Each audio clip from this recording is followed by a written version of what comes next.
Secundaria, tercer grado. Matemáticas. Teorema de Pitágoras. Justificaciones.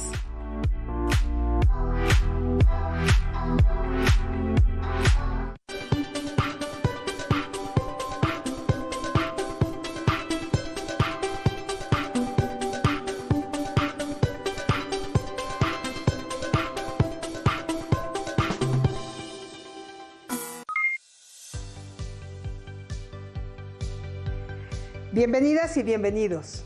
Soy la maestra Luz Calderón y esta es su clase de matemáticas de tercer grado. Es un gusto estar nuevamente con ustedes para desarrollar otro interesante tema. Seguimos trabajando, así como lo hemos hecho a lo largo de la semana, el aprendizaje esperado resuelve problemas que implican el uso del teorema de Pitágoras. Hoy haremos un recorrido a través del tiempo para conocer la historia del teorema de Pitágoras, la vida del famoso matemático griego y algunas justificaciones de su famoso teorema. Comencemos. Para esta sesión necesitarán el siguiente material: hojas tamaño carta, lápiz, goma, tijeras, colores, regla, escuadra y pegamento, que emplearán para hacer algunas actividades después de que hayan visto la clase. Si tienen discapacidad visual, preparen hojas Leyer, punzón y regleta. Esta semana han aprendido que el teorema de Pitágoras establece lo siguiente: en cualquier triángulo rectángulo, el cuadrado de la hipotenusa es igual a la suma de los cuadrados de los catetos. Veamos el siguiente video. En un triángulo rectángulo como el de esta figura, con un cateto de longitud A, otro cateto de longitud B y la hipotenusa de longitud C, se cumple que A al cuadrado más B al cuadrado es igual a C al cuadrado. Pero comencemos aprendiendo un poco de la vida de la persona cuyo nombre ahora conocen por su famoso teorema. Me refiero, por supuesto, al gran matemático griego llamado Pitágoras. Pitágoras nació en el año 570 antes de nuestra era, en la isla griega de Samos, en el este del mar Egeo. Desde muy joven se apasiona por el maravilloso mundo de los números. Así fundó en Crotona, Italia, una escuela dedicada al estudio de las matemáticas, la cual tuvo, por cierto, muchos seguidores y que fue conocida con el nombre de Escuela Pitagórica. En la escuela pitagórica, los conceptos de número, triángulos y la idea abstracta de prueba era lo más importante. Sin embargo, también se estudiaba astronomía, filosofía y ciencias naturales. A los miembros de esta comunidad tan especial se les dio el nombre de pitagóricos. Uno de los maestros más importantes en la educación de Pitágoras fue Tales de Mileto. ¿Se acuerdan de él? En una sesión anterior platicamos de cómo Tales de Mileto pudo medir la altura de una de las pirámides de Egipto, utilizando la semejanza de triángulos y la sombra proyectada por la pirámide. Bueno, pues fue el mismo Tales quien introdujo a Pitágoras a las ideas matemáticas y a la astronomía. Pitágoras, al igual que Tales, viajó por Egipto y Mesopotamia. El concepto del teorema de Pitágoras fue utilizado por los babilonios, egipcios y chinos, muchos siglos antes de que el propio Pitágoras naciera. ¿Cómo es que sabemos esto? Gracias a los registros históricos como tablillas y papiros. Por ejemplo, la forma del teorema de Pitágoras apareció en la antigua civilización egipcia, 2000 años antes de nuestra era. Los egipcios conocían y utilizaban el hecho de que el triángulo de lados 3, 4 y 5, o proporcionales a estos números, era un triángulo rectángulo. A este triángulo lo llamaban triángulo de Isis y lo utilizaban en herramientas de trabajo. El triángulo de Isis era una cuerda con 12 segmentos iguales divididos por nudos atados que formaban un triángulo rectángulo con lados de longitud de 3, 4 y 5, y que utilizaban como escuadra para trazar líneas perpendiculares. Sí, los egipcios y al parecer también los chinos y los babilonios conocían el concepto mucho antes que Pitágoras. ¿Por qué entonces lleva el nombre del matemático griego? Porque Pitágoras fue la primera persona que propuso y demostró formalmente este resultado matemático que llamamos teorema. En matemáticas, un teorema debe ser verificado a través de pruebas, es decir, a través de argumentos lógicos que muestran que es verdadero. Y para saber que el teorema de Pitágoras funciona para triángulos rectángulos y que el teorema es verdadero, necesitamos comprobarlo. Quizás sea el teorema matemático que ha generado el mayor interés, pues como ya mencioné, es útil en la vida cotidiana. Además de serlo en muchas otras aplicaciones como en ingeniería, en diseño, en el arte, en las diferentes ciencias, como por ejemplo en la astronomía. Existen cientos de pruebas del teorema de Pitágoras a lo largo de la historia. Conozcamos algunas pruebas del teorema de Pitágoras. Comencemos con la prueba atribuida a los propios pitagóricos. Los invito a ver el siguiente video. Veamos primero la demostración geométrica atribuida a los propios pitagóricos.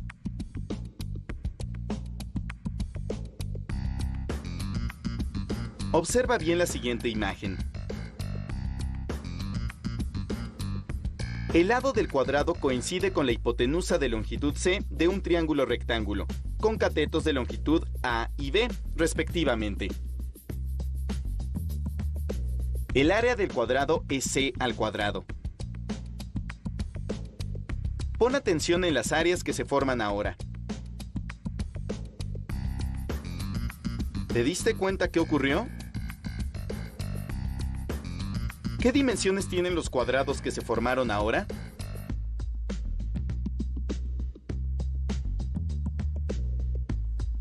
Va de nuevo.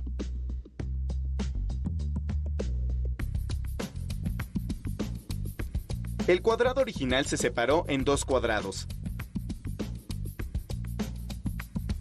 con área A al cuadrado y B al cuadrado, respectivamente. Entonces, C al cuadrado es igual a A al cuadrado más B al cuadrado. ¿Cambiaron las áreas de los triángulos al ordenarlos de una manera diferente? ¿Cambió el área total de la figura?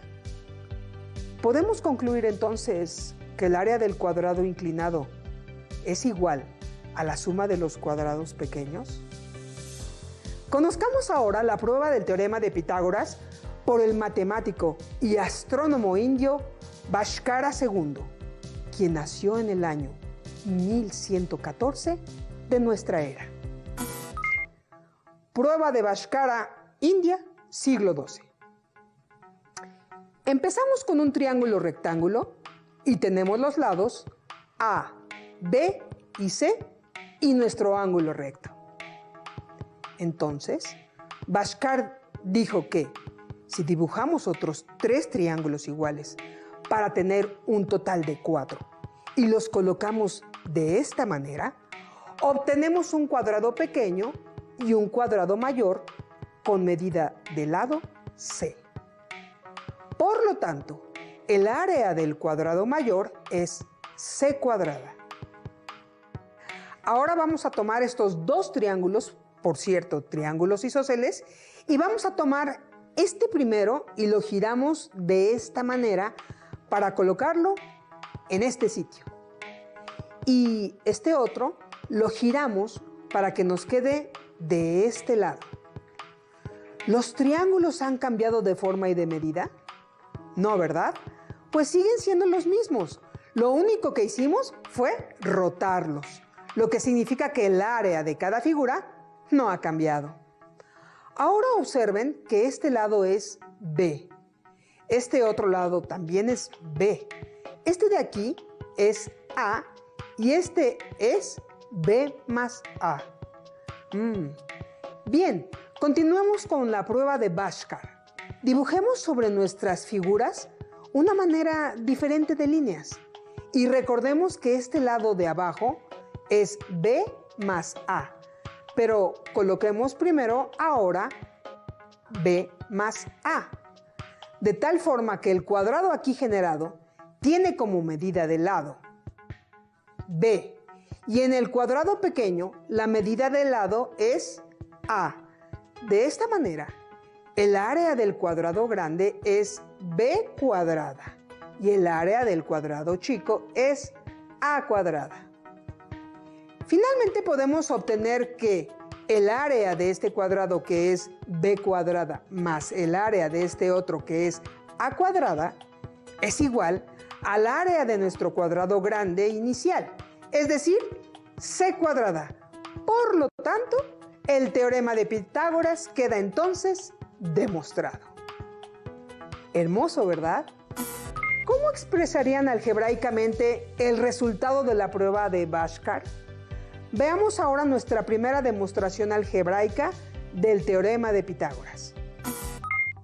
Observemos la figura. A partir del triángulo rectángulo original, se construyó el cuadrado del lado C. El cuadrado del interior mide A menos B. El área del cuadrado grande es C cuadrada. El área del cuadrado chico es A menos B al cuadrado. El área de uno de los triángulos rectángulos es A por B entre 2. Por lo tanto, el área de los 4 triángulos es 4 por A por B entre 2. Desarrollando el binomio al cuadrado y realizando las operaciones obtenemos, y simplificando obtenemos el teorema de Pitágoras. Es hora de que ustedes comprueben el teorema de Pitágoras, por lo que utilizarán los materiales sugeridos al inicio de esta sesión. ¿Listos? Bien, comencemos. Dibujen en una de sus hojas, con la ayuda de su regla y escuadra, un triángulo rectángulo de lados A, B y C, en donde C sea el lado más largo, es decir, la hipotenusa, A el lado menor y B el lado restante. Con su lápiz, marquen el ángulo recto del triángulo. Ahora, considerando la longitud de cada uno de los lados del triángulo, construyan 3 cuadrados. Empecemos con el lado A. Construiremos el primer cuadrado con medida de lado A. Luego, el cuadrado de lados de medida B. Y por último, el cuadrado generado a partir de la longitud de la hipotenusa, es decir, medida del lado C. Coloreen los cuadrados y el triángulo de diferente color. Con sus tijeras, recorten los 3 cuadrados y el triángulo rectángulo. Hagan 7 copias del triángulo rectángulo y las colorean del mismo color que el primero. Así tendrán 8 triángulos rectángulos. En otra hoja, coloquen 4 de los triángulos y los cuadrados de lados A y B, es decir, los cuadrados pequeño y mediano de la siguiente forma. Con mucho cuidado, péguenlos en esa hoja. Tomen ahora otra hoja y coloquen los 4 triángulos restantes y el cuadrado más grande de la siguiente manera. Péguenlos en esa hoja. Observen que en la primera hoja han generado un cuadrado muy grande formado por 4 triángulos rectángulos que forman 2 rectángulos y 2 cuadrados, uno de área B cuadrada y el pequeño de área A cuadrada. En la segunda hoja también se ha generado un cuadro igual de grande que en la primera hoja. Este cuadrado está formado también por 4 triángulos, pero un solo cuadrado de lados de longitud C, es decir, de longitud igual a la longitud de la hipotenusa de los rectángulos. Analicen, ¿ambos cuadrados grandes tienen la misma área? ¿Cómo son las áreas de los triángulos? ¿Iguales? ¿Diferentes? Seguro sus respuestas son correctas. Los dos cuadrados grandes tienen la misma área.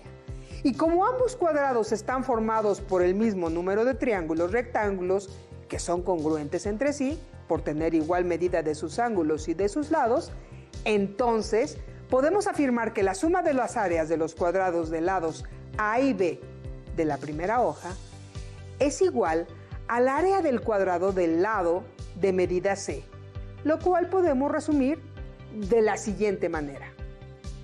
A al cuadrado más B al cuadrado es igual a C al cuadrado. Han demostrado ustedes el famoso teorema de Pitágoras. ¡Felicidades! Por último, una prueba más del teorema. Imaginen 3 cajas cuadradas de acrílico con la misma profundidad, acopladas a un plato giratorio y conectadas entre sí alrededor de un triángulo rectángulo.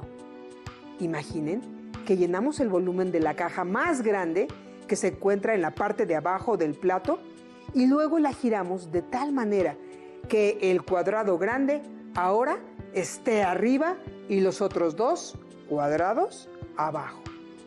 Y dejamos que el contenido líquido del cuadrado mayor se vierta en los otros 2 cuadrados. ¿Qué esperan que pase? ¿El agua del cuadrado mayor será suficiente para llenar los otros 2? Comprobemos el resultado. ¿Pasó lo que esperaban? Te reto a que busques más sobre esta demostración. Bien, ahora demuestren que han comprendido bien el tema de esta semana. Contesten la siguiente trivia. ¿Cuál es la ecuación que representa al teorema de Pitágoras? A. El cuadrado de la hipotenusa menos 1 de los cuadrados de los catetos es igual a 1. B. La suma de los catetos es igual al cuadrado de la hipotenusa. C. El cuadrado de la hipotenusa es igual a la suma de los cuadrados de los catetos. Exacto, es C. El cuadrado de la hipotenusa es igual a la suma de los cuadrados de los catetos. El teorema de Pitágoras se cumple: A. Solo para triángulos acutángulos. B. Solo para triángulos rectángulos. C. Para todo tipo de triángulos. Bien, es B. Solo para triángulos rectángulos. ¿Para qué puede servirnos el teorema de Pitágoras? A. Para medir distancias. B. Para calcular la medida de ángulos. C. Para calcular la velocidad. La respuesta correcta es A. El teorema de Pitágoras también nos sirve para medir distancias. Empezamos la semana estudiando al triángulo rectángulo, sus propiedades, cómo se utilizaba y utiliza para calcular distancias usando la altura del vértice del ángulo recto a la hipotenusa. También vimos las relaciones entre los cuadrados de los catetos y la hipotenusa hasta llegar a la enunciación del teorema de Pitágoras. Y a esta sesión, en donde exploramos su historia a través de sus justificaciones. Les invito a que busquen en su libro de texto todo lo relacionado con este tema y que resuelvan los ejercicios que ahí se proponen, para que así puedan enriquecer su conocimiento. Por el momento terminamos. Fue un gusto estar con ustedes. Nos seguiremos viendo para seguir aprendiendo matemáticas en otra sesión de Aprende en Casa 2. ¡Hasta la próxima! Si tienes dudas o necesitas ayuda, llama al Centro de Apoyo Pedagógico a Distancia.